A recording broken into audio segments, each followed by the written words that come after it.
a spot in my collection that is completely devoted to small micro games like Doom Machine, but will this one go into that box?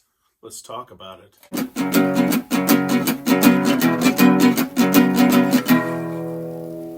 What does that even mean, Bowers? Ahoy there, YouTube! I'm back again today for another game review, another special Game Crafter Spotlight review, where I spotlight a different Game Crafter game every single month and do a series of videos on that game, culminating in a review. So yes, this is a paid review.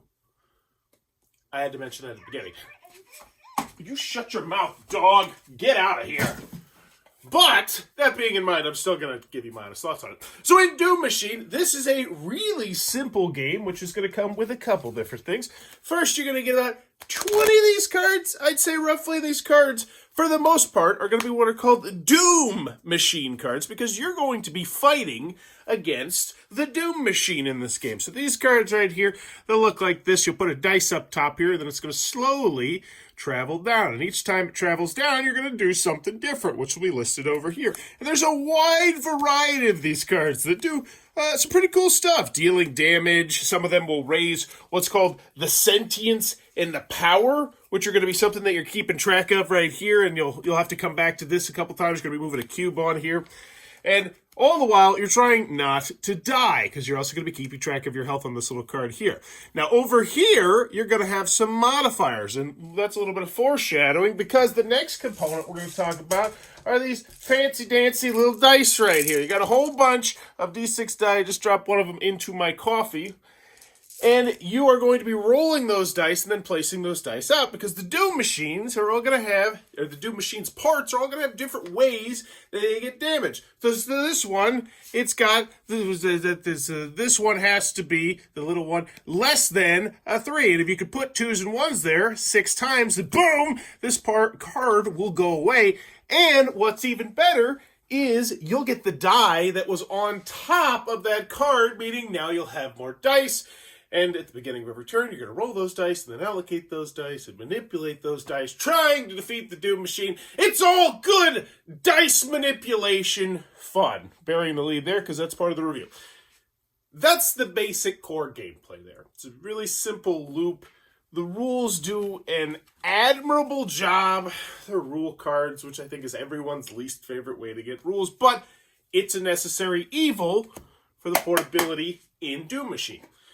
So let's get on the pros, let's get on the cons, let's talk about the actual reviewing on it. So first on the con side, the game's not going to be for everybody for a variety of different reasons. Games of this are going to feel pretty samey most of the time. You are just doing the same core gameplay over and over again, and there is a limited number of cards. Now there's variety, and it will be a different Doom Machine every time, because when you first start the game, at least when you're playing on the hard mode, when you're playing on regular mode, you're going to take out randomly, I believe it's like 6 of these Doom Machine cards. So you're always going to have a slightly different Doom Machine, even though the Doom Machine core at the bottom is always going to be the same. And it wallops you for a lot of damage. You got to have your shields ready for that, because that's one of the big things too. You're going to be placing, one of the things you do with the dice is place shields. So, another con that I had with it, and this kind of connects to the rules, they're not the greatest. Like, there's some things where you're like, what happens if this happens? And it's not covered just because there's not that much space there. Even though there is a little chunk of space they didn't use, but I don't know what they even do with it because it wasn't that big. It happens. It's few and far between. So what I'm saying is there's going to be a couple times in the game when you're playing it, you're probably like, I think this is how this is supposed to work. And that always is a little bit annoying. It's not a huge deal, but it is something to note. There's also a really well-done how to play video as well, so be sure to check that one out. Cons, aside from that, the gameplay, samey, as I just said. And I don't really have too much. So here's the thing. This is a really quick, simple game. Like, at its core. I taught this to my 10-year-old. He enjoyed it a good deal. I enjoyed it a good deal. And while I don't think it's a great game, I still think it's a good to very good game. And when there's like special, we get a little handicap here because we're in a mint tin. And I'd say compared to its mint tin brethren, this is one of the better mint tin games that I've played. And I really do enjoy it. Especially for this size mint tin. Sometimes you'll see the mint tins are like the big chunky ones like this. And it's like, I put those into a separate category Because this is a true mint tin. I guess I'm elitist? I don't know. So, what do I like about the game? Easy to learn, easy to teach, doesn't take up a huge chunk of table space. At most, you're going to have what would be, I believe, 8 of these cards in a row. Like, I think you could quite literally play this relatively easy on a plane. You put down a little thing. You might have to squeeze things in a little bit, maybe make a modification or two, but that's about the table space it's going to take up, and I do like that, especially for a mint tin game. You clearly are trying to save space if you're buying mint tin games, so knowing that it doesn't take up a huge table space, I think it's good.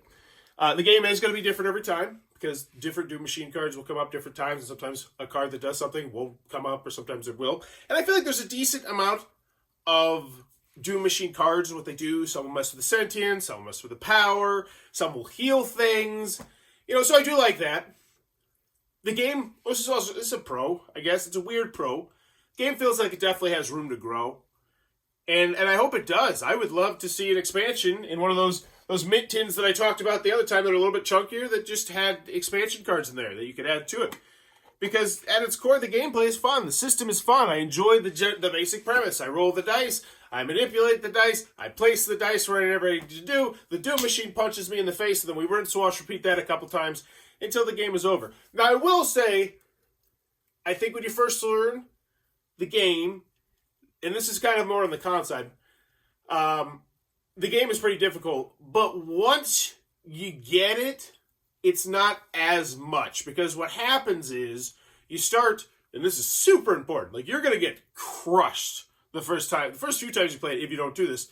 You have to really, before you place any of your dice, before you decide anything you're going to do, you have to look at exactly what's going to happen to you in the next phase. And some people don't play games that way. But in this game, you can't do that. Because you only have 10 health. Healing is, I don't think I ever healed. I don't think any of the cards heal. Maybe it's just one that I didn't play with because I played this about 5, 6, 7 times. Enjoyed it. Good deal. I just played it right before this. I didn't need to, but I was like, I want to refresh my memory, and I enjoy playing the game. But once you know to do that, it becomes substantially easier. I still don't think it's an easy game, but it becomes easier because you then know which cards. So there's I'll give you an example. So there's a card that says that next time you can only have 1 dice out on your shield. That is absolutely non-starter. I think I used that expression right. Non-starter. Because that means that at most you're going to have 6. And there's things, hell, if the Doom Machine's out, it's going to hit you for 15, 17, 18. You're just immediately dead. Assuming it's late in the game, but if the Doom Machine's out, then it obviously is late in the game. So you immediately know now, after getting your butt kicked by this, wow, it feels a little bit like a roguelike, now that I just said that out loud. The roguelike type of video game where you kind of, you get better from game to game to game, because you now know you have to focus on that one. That one cannot survive, because otherwise you can place 4 dice in your shield and you can just load up on that every time.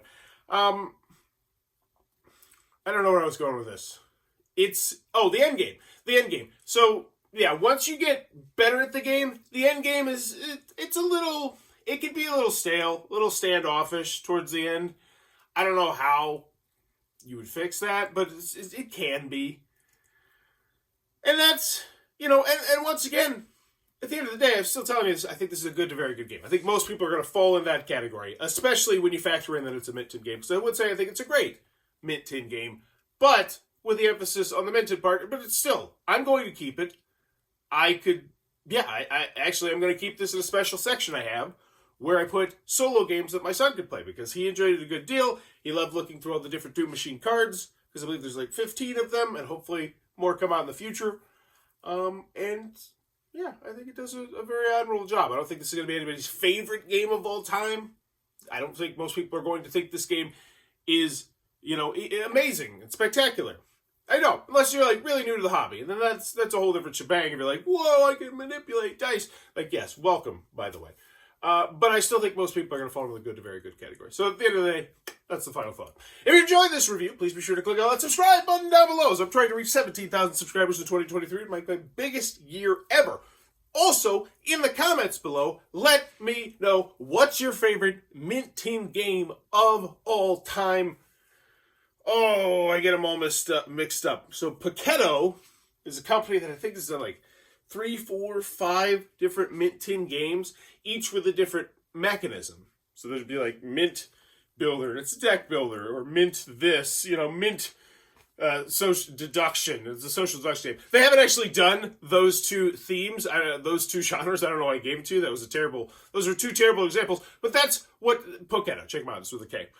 One of their games I really, really like, and one of their games I really, really despise. Like, I played it twice now. It was one of those games where I played it with my buddy Brandon, and we were like, this is so bad. That was so bad. And we actually played it a couple weeks later at a different player count, because we were like, we had to have messed up. And then we played it again. It was still so bad. And I don't know which one it is. But yeah, Poketo. Roll the dice on some of those. Go check out Board Game Geek. The one that I thought was terrible, I know is really, really lowly rated, and the one that I thought I really liked, is my favorite mint game of all time, is a really highly rated. Also, this is a cooler question. Man, I wish I would ask this instead. What game in your collection, or a game that you enjoy, would you like to mint tinify? Dang it, this is such a better question. But it's got to actually be like realistic. You'd be like, Twilight Imperium. Yeah, you'd be moving crumbs.